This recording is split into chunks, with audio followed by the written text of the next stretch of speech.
Estamos iniciando mais uma manhã de estudo. Pedimos proteção a Deus, que Deus nos abençoe, nos proteja e nos guie. Hoje iremos iniciar a leitura do livro do Novo Paradidático, O Talismã do Tibete. Você, para quem já tem o livro, a editora é a FTD. O nome da autora é Ana Flora e o nome do livro, Talismã do Tibete. Esse é o livro que foi adotado pela escola para a gente ler no terceiro bimestre. Eu coloquei o nome do livro para aquelas pessoas que desejassem comprar o livro nas livrarias ou então ligar para a escola e providenciar, quem desejar. Este livro, ele se inicia-se a pessoa do meu prédio. A coisa mais gostosa que existe é morar num prédio que tem crianças por andar. Melhor do que isso, só mesmo o caso do meu primo Mateus, que vive no edifício com 32 amigos, e eles mudaram uma banda do Olodum. Aqui em casa, nós ainda não tocamos nenhum instrumento, mas o que a gente se diverte não está no gibi. Os encontros são lá embaixo, num pátio grande. A dona Filoca, que mora no térreo, sempre nos dá balas pela janela. Ela diz que tem pena de criança que vive no prédio, que antigamente quase todas as casas tinham quintais de mangueiras. Nós não temos mangueira, mas mesmo assim inventamos 1000 jogos, e eles variam conforme a moda sabe. No último verão, todo mundo virou bafo com figurinhas plastificadas. O único problema é que para ter as figurinhas, você era obrigado a comprar umas Marias moles muito ruins, que a figurinha vinha com doce e o seu Manuel da mercearia não vendia separado. O que sobrou de Maria mole em todos os andares foi nem queira saber. A dona Alice, mãe do Pedro, do Fernando e da Cis, falou que quase ficou louca, que não sabia o que fazer com tanta Maria mole e ainda por cima ruim. Que a Cissa ficou com dor de barriga e que os filhos estavam gastando toda a mesada com as figurinhas. Ainda bem que aqui em casa só eu e o Rex, que por sinal cheirou as Marias moles, mas ninguém quis comer. Aí passou a onda das figurinhas, não demorou muito e surgiram os ioiô, com a luz que queimavam, depois de 5 minutos de uso. Foi tanta procura que seu Manuel vendia ioiô à prestação. Até o Thiago do 8º andar, que é muito rico, vai para a Disney todo ano e vive dizendo que ioiô é brinquedo do terceiro mundo. Até ele, quando viu as pessoas comprando, não resistiu e levou 18 ioiô para experimentar. Agora, a confusão aconteceu com os talismãs. Deu maior quiprocó, e isso que eu vou contar. Não sei bem se vocês, depois da moda das gelecas ou antes dos girinos venusianos, uns bonequinhos horrorosos que custavam caro para burro e não valia ter um só. O legal é ter 12. Só agora que já passou é que eu penso porque tinha que ter 12 na hora de brincar. A gente só usava um. Mas hoje eu estava mesmo nos talismã. Começou assim, a turma jogava, queimava no pátio quando o Beto chegou berrando. Pessoal, olha o que eu comprei no seu Manuel, um talismã do Tibete. E mostrou uma pedrinha vermelha brilhante amarrada no fio preto. Para que serve? Perguntou Bia. Como para que serve? O Beto falou. Serve para proteger, para dar força. Quem esfrega o talismã na mão fica poderoso. Então, cada semana iremos ler um pouco do livro Talismã do Tibete. É uma história super divertida. Aquelas pessoas que não compraram na livraria ainda, podem procurar a escola com a tia Marlene. Só que algumas mães pediram para que eu salvasse em PDF e enviasse. Eu não sei salvar PDF. Tentei até falar com meu filho, mas é muito complicado você fazer essa modificação. Eu não consegui. Então, vocês, por gentileza, quem não tiver comprado o livro ainda, procure com a Marlene que ela sabe orientar melhor. Iremos ler o Talismã no Tibete toda semana, um pouquinho do conteúdo do livro, para que a gente possa fazer as fichas de leitura. Este livro foi editado pela editora FTD e a sua autora é a Ana Flora. É uma história super interessante que iremos abordar todas as semanas. Então, procurem ler em casa com cuidado o livro. Hoje a gente leu até a página 13. Depois, mais para frente, a gente irá ler mais páginas ainda até concluir o livro. Cada dia um pouquinho. É uma história super interessante, vocês vão gostar. Hoje, na aula de matemática, iremos trabalhar o dinheiro. Vocês já sabem como é que surgiu o dinheiro, por quê? Ou o porquê que temos dinheiro? O dinheiro, antigamente, ele não existia. Então, o que as pessoas faziam? Vou dar um exemplo. Tia Adriana plantava muitas batatas. Já o João, ele plantava muita cenoura. Eu queria as cenouras do João e o João queria as batatas da tia Adriana. O que a gente fazia? Tia Adriana trocava o que sobrava as batatas no seu estoque com as cenouras do João. Então, havia um sistema de troca. Antigamente, não existia o dinheiro. Iremos ler uma história bastante interessante sobre o surgimento do dinheiro. Lembrando-se que hoje, no Brasil, o nosso dinheiro se chama real. Nós temos cédulas e moedas. Temos a moeda de 1 centavo, 25 centavos, 50 centavos e R$1.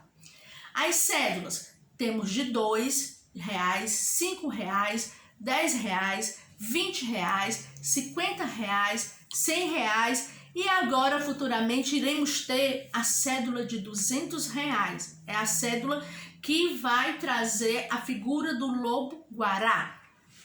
Abrimos o livro de matemática na página 206 e iremos ler um pequeno texto. O título, o dinheiro.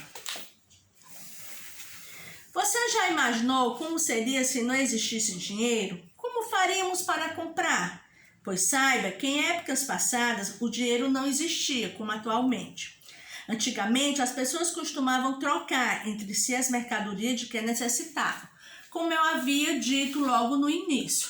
Se a Maria plantava tomate e o Carlos plantava alface, eles trocavam entre si. Por quê? Por que eles não poderiam vender? Porque não existia o dinheiro.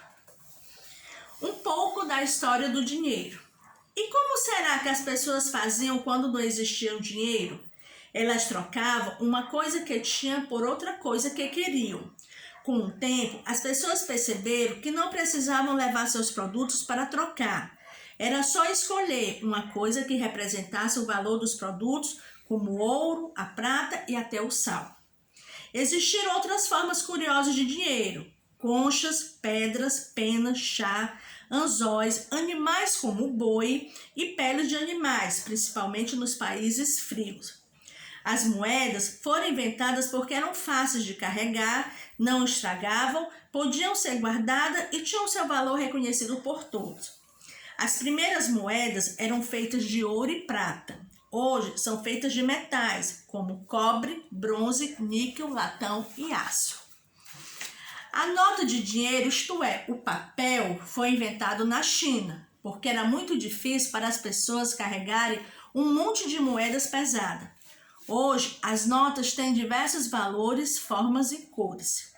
Então, quando você vai hoje no mercado, você tem que levar dinheiro. Se você não levar dinheiro, a outra forma de pagar seria o cartão. Mas o dinheiro, você pode ser encontrado real em moedas e cédulas. As moedas eu tenho de 1 centavo, 25 centavos, 10 centavos, 5 centavos. E, desculpe, 5 centavos não. Eu tenho de 1 centavo, 10 centavos, 1 centavo, 5 centavos, 10 centavos, 25 centavos, 50 centavos, R$1. São as moedas que existem no momento. E eu tenho as cédulas de R$2, de R$5, de R$10, de 20, de 50 e de 100. E esse ano vai sair, através da Casa da Moeda, a nova cédula que se chama de R$200, na qual o animal que virá impresso será em homenagem ao lobo-guará. Hoje, a forma de você fazer pagamentos em dinheiro é com a moeda do real. Então, não é como antigamente, que antigamente você precisava trocar mercadorias, é o que chamamos de escambo. Hoje a gente já paga por aquilo que a gente compra. Se eu for no mercantil comprar um saco de arroz, eu irei pagar pelo saco de arroz. Se eu quiser 1 quilo de peixe, eu irei pagar pelo quilo de peixe.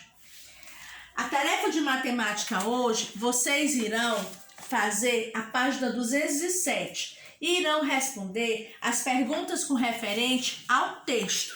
O texto que fala sobre como a gente comercializava antigamente e como a gente utiliza hoje. O nosso dinheiro se chama real. Essa será a nossa aula de matemática. Nossa aula de história, como estamos no mês de agosto, a gente vai trabalhar o folclore em algumas aulas. O que é folclore? Folclore são tradições de um povo, é a nossa cultura. Cada lugar tem uma cultura diferente. Eu vou dar um exemplo. No Nordeste, a gente tem a cultura das festas juninas do mês de junho. Então, em todo o Nordeste, em junho, se trabalha as festas juninas. É uma tradição do nordestino. Já se você for em Minas Gerais, você vai ver que lá a cultura tem as tradições do reisado. É uma cultura diferente da nossa. Se você for para a região norte, eles trabalham muito a questão das danças deles, as danças tradicionais do Pará. O carimbó é uma tradição do povo paraense. Cada região tem uma cultura e tradições diferentes. São como as lendas. A gente já estudou diversos tipos de lenda. A gente conhece a lenda do Saci-Pererê, a lenda do Boitatá, a lenda do Boto Cor-de-Rosa, a lenda do Boitatá, do Saci, e temos a lenda da Iara. Quem era a Iara? Aquela sereia que encantava os viajantes. Então, no nosso Brasil, a gente tem várias culturas, várias tradições. Iremos trabalhar as lendas mais populares que a gente conhece. Por isso que no folclore se trabalha tradições. O Pará, ele tem a tradição da dança do carimbó. Já no Nordeste, a gente dança forró. Então, em São Paulo, a cultura já é diferente. As danças são diferentes, a cultura é diferenciada. Se você vê em Brasília, em Mato Grosso, cada um tem uma cultura diferente. Pode ser na alimentação, pode ser no costume de usar rede. A gente vê muito isso no Nordeste, mas no Rio e São Paulo eles não usam rede. Por quê? Porque é um costume da gente, do nordestino, que foi deixado pelos indígenas. Então, no Pará, eles têm o costume de comidas diferentes. Eles acreditam nas lendas do boto cor-de-rosa. Lá no Pará a gente encontra o famoso boto cor-de-rosa, que diz que à noite se transforma no belíssimo homem e ele pega as moças para namorar. São lendas bastante diferenciadas. Iremos fazer um trabalho falando das lendas que tem no nosso Brasil, as lendas brasileiras. A tarefa de casa de hoje, a gente vai pesquisar uma lenda. Tia Adriana vai dar sugestões e vocês irão pesquisar uma lenda e escrever sobre essa lenda no nosso caderno de história ou no caderno que vocês estão trabalhando. Vocês irão entender o quanto é importante nossas tradições, nossa cultura, nosso povo.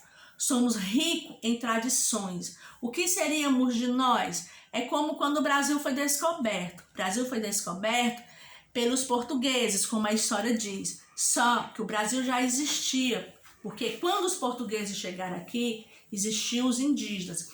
Os indígenas deixaram sua cultura, suas tradições, os negros deixaram também, os portugueses também. Então, essas culturas foram disseminadas no Brasil. A gente passou a conhecer um pouco da cultura dos negros, indígenas e portugueses. Somos um país rico em tradições e iremos explorar bastante as tradições, as lendas, as culturas de cada região. Eu até estou pensando de fazer um trabalho de dividir as regiões em equipe de 2 alunos, a gente trabalhar as culturas e tradições das regiões brasileiras. Desejo a todos uma boa manhã, que Deus abençoe a todos.